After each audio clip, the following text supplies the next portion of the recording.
আসসালামু আলাইকুম, welcome to my new another blog and village live video. আজকের ভিডিওতে আপনাদের সকলকে স্বাগতম। আজ আমি চলে এসেছি প্রকৃতির এক অপূর্ব সৌন্দর্যের মাঝে।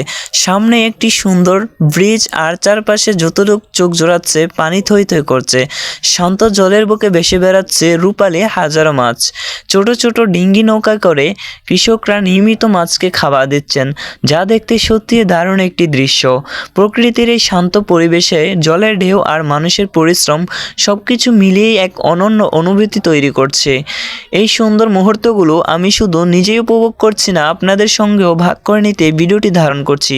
যদি প্রকৃতির গ্রাম বাংলার সৌন্দর্য এবং এমন বাস্তব জীবনযাত্রার ভিডিওটি ভালো লাগে তাহলে ভিডিওটি শেষ পর্যন্ত দেখুন।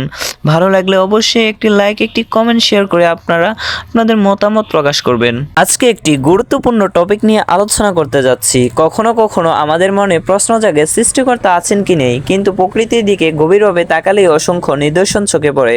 খুঁটিবিহীন আকাশ, একটি ক্ষুদ্রতম বীজ থেকে বিশাল বৃক্ষের জন্ম, এসবই আমাদের ভাবতে শেখায়।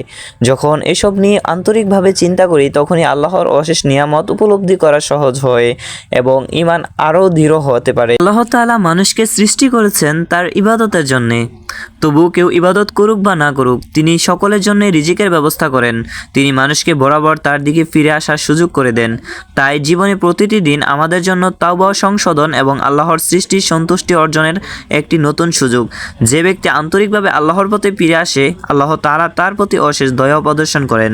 গ্রাম বাংলার একটি প্রবাদ আছে, ভালো মানুষ তাড়াতাড়ি চলে যায়, খারাপ মানুষ থেকে যায়। তবে এটি ধর্মীয় সত্য নয়, বরং এটি লোকপ্রবাদ। ইসলামের শিক্ষা অনুযায়ী আল্লাহ তাআলা চান মানুষ তওবা করে তার পথে ফিরে আসুক।